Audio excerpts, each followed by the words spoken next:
La Primera Guerra Mundial dejó a los países europeos exhaustos, empobrecidos y amargados.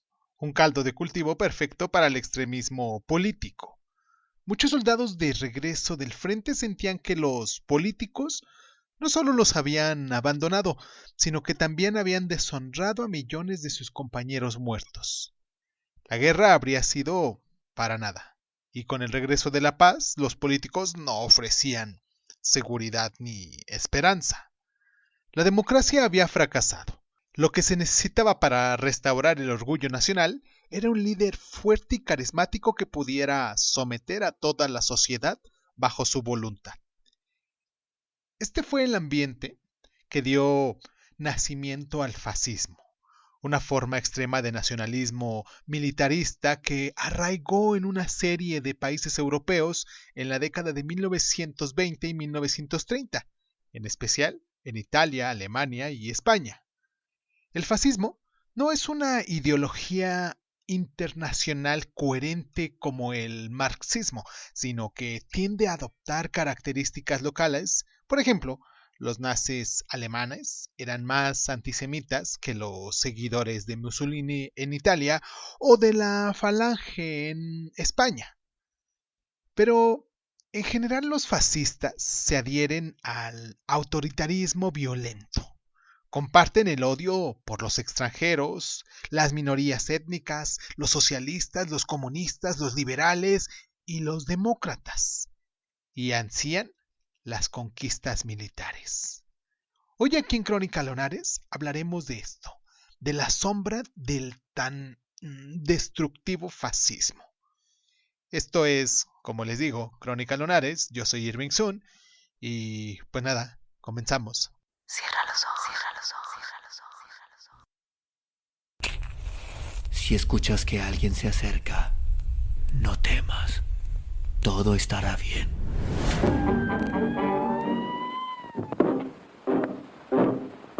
Oh, I'm going down to St. James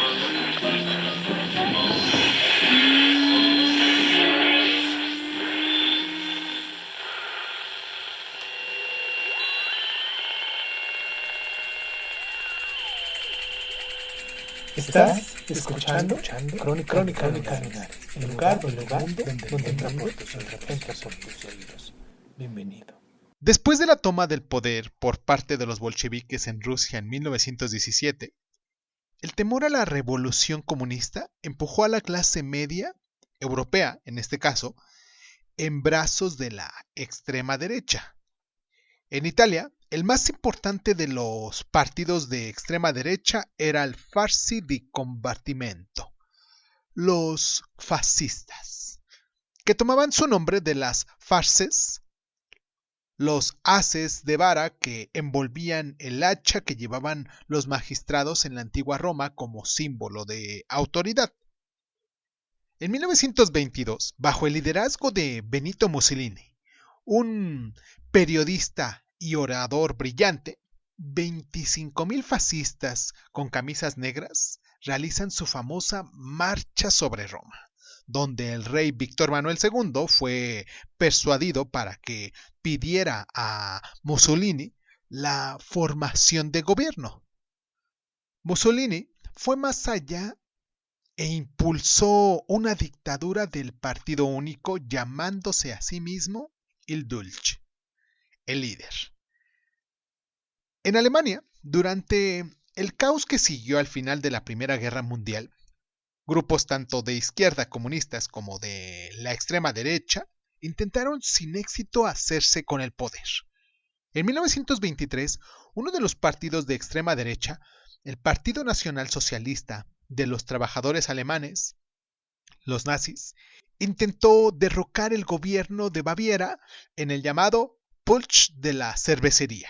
El líder nazi, un antiguo cabo llamado Adolf Hitler, pasó un corto periodo de tiempo en la cárcel como resultado de la acción, donde escribió Mein Kampf, mi lucha, en el que afirmaba la superioridad de la raza aria, rubia y de ojos azules de los países germánicos y escandinavos, por encima de africanos, eslavos, gitanos, judíos y otros Untermenschen, subhumanos. Hitler declaró que era el destino de la raza germánica crear un Lebensraum, lo que se le llama un espacio vital, en los ricos terrenos agrícolas de la Rusia occidental. Además, Hitler jugó con el resentimiento de muchos alemanes ante la severidad del Tratado de Versalles y fomentó el mito popular de que el ejército alemán, lejos de estar derrotado en 1918, habría sido apuñalado por la espalda por los políticos democráticos. Con el inicio de la Gran Depresión, que Hitler atribuía a los banqueros judíos, los nazis experimentaron un aumento de su popularidad. En las elecciones de 1932 se convirtió en el partido principal en el Reichstag, el Parlamento alemán. Y en enero de 1933 Hitler se convirtió en el canciller, lo que se conoce como primer ministro. Cuando el Reichstag sufrió un incendio en febrero, los nazis acusaron a los comunistas y procedieron a arrestar a los opositores políticos. En agosto de 1934, Alemania se había convertido en una dictadura de partido único, con Hitler conocido simplemente como el Führer, que en este caso significa líder. El partido nazi controlaba todos los aspectos de la vida alemana e imponía su voluntad por medio de la Gestapo, la policía secreta, y los paramilitares de la SS. Además de eliminar a sus enemigos políticos, los nazis iniciaron la persecución de la población judía de todo ese país. Vamos a hacer nuestra primera pausa aquí en el programa para recordarles a ustedes nuestras plataformas donde se pueden poner en contacto con nosotros, como Crónica Lunares de Zoom, en Facebook, en Instagram, en YouTube, y me gustaría que nos descargaran ya sea en su plataforma favorita. Quiero imaginar que tú estás en alguna de estas plataformas, y pues si ya estás en alguna de ellas, solamente te queda pues compartirlo, ¿no? Ya no sería cuestión de que te cambies de plataforma, o pues si tienes oportunidad o se te hace más fácil cambiarte de plataforma, pues a lo mejor pues te puedo recomendar alguna otra plataforma donde estamos, como lo es en eBooks, en Anchor, en Breaker Audio, en Google Podcast, en Apple Podcast, en Radio Republic, en Overcast, en Spotify, en TuneIn, en SoundCloud, en Spreaker. Y pues realmente lo más importante, o lo que me generaría mucha ayuda y tú pudieses ayudarme en esto, sería que nos compartieras, que pudieras postear este audio, este podcast en alguna de tus redes sociales y recomendarnos. O ya si te ves muy de buenas, pues ponme unas estrellitas, ya sea en el lugar donde nos estés escuchando, o déjanos un mensajito. Vamos a hacer la pausa y regresamos con esto de el fascismo que se presentó en la Europa después de la Primera Guerra Mundial.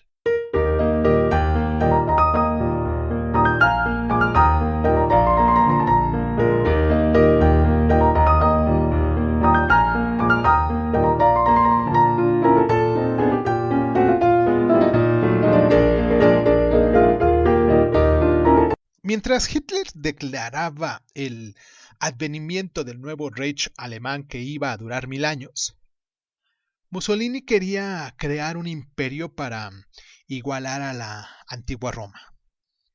Y en 1935 ordenó a su ejército invadir el reino africano independiente de Abisinia, lo que hoy es actualmente Etiopía. Una de las provisiones del Tratado de Versalles había sido la creación de la Liga de las Naciones, un organismo internacional que se suponía que iba a prevenir agresiones futuras de un estado contra otro, y de esta forma pondría fin a todas las guerras.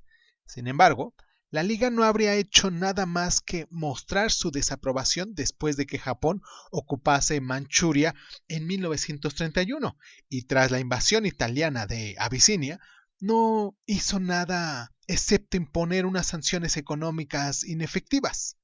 Alemania había seguido a Japón en su salida de la Liga en 1933. Al año siguiente, Hitler desafió el Tratado de Versalles al reintroducir el servicio militar e iniciar un programa que fue de rearme masivo. Fue esto, más que nada, lo que desenvolvió el pleno empleo al país durante la Gran Depresión. En 1936, Hitler ordenó que el ejército alemán reocupara Renania y formó una alianza con Mussolini conocida como el Eje Roma-Berlín. Hitler volvió entonces su atención a ampliar las fronteras del Reich alemán.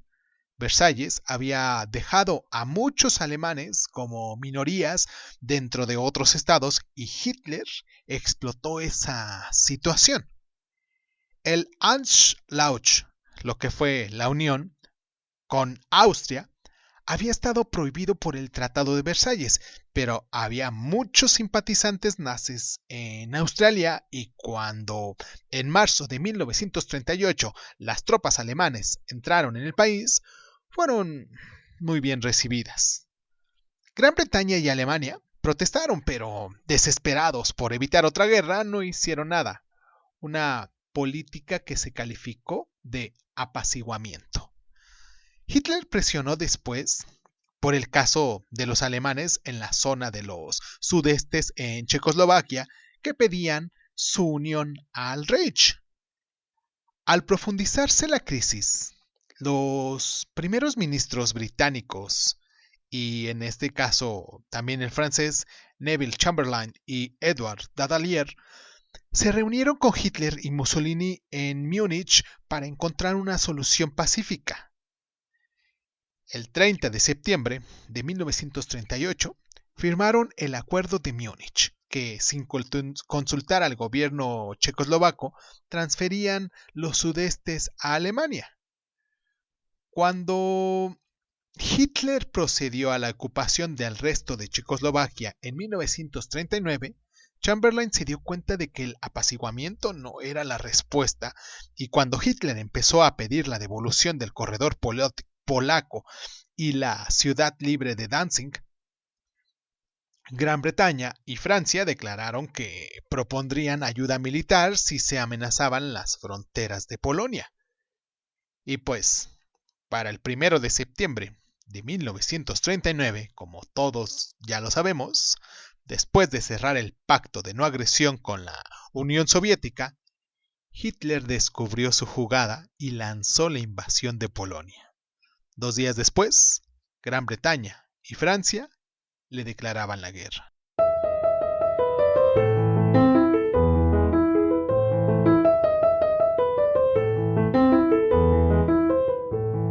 La gran masa de la nación sería más fácil que caiga víctima de una mentira grande que de una pequeña. Adolf Hitler, dicho en su libro The Mein Kampf en 1925. Tras su derrota en la Primera Guerra Mundial, Alemania se vio obligada a firmar un punitivo Tratado de Versalles, en el que tuvo que reconocerse como iniciadora de la guerra.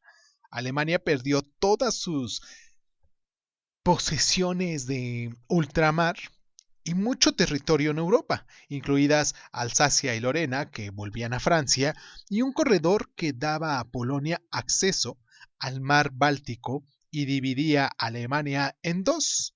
Renania fue ocupada por las tropas aliadas.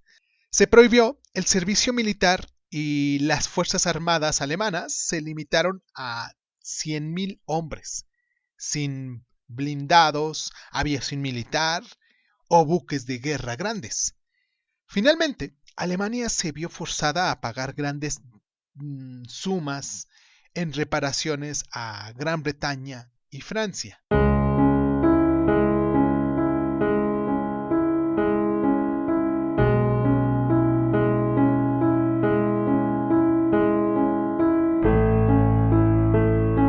Creo que es la paz para nuestro tiempo. Neville Chamberlain, sobre el Acuerdo de Múnich, el 30 de septiembre de 1938. En 1918, en noviembre, fue el fin de la Primera Guerra Mundial. En 1919, en enero, fue la revuelta espartaquista comunista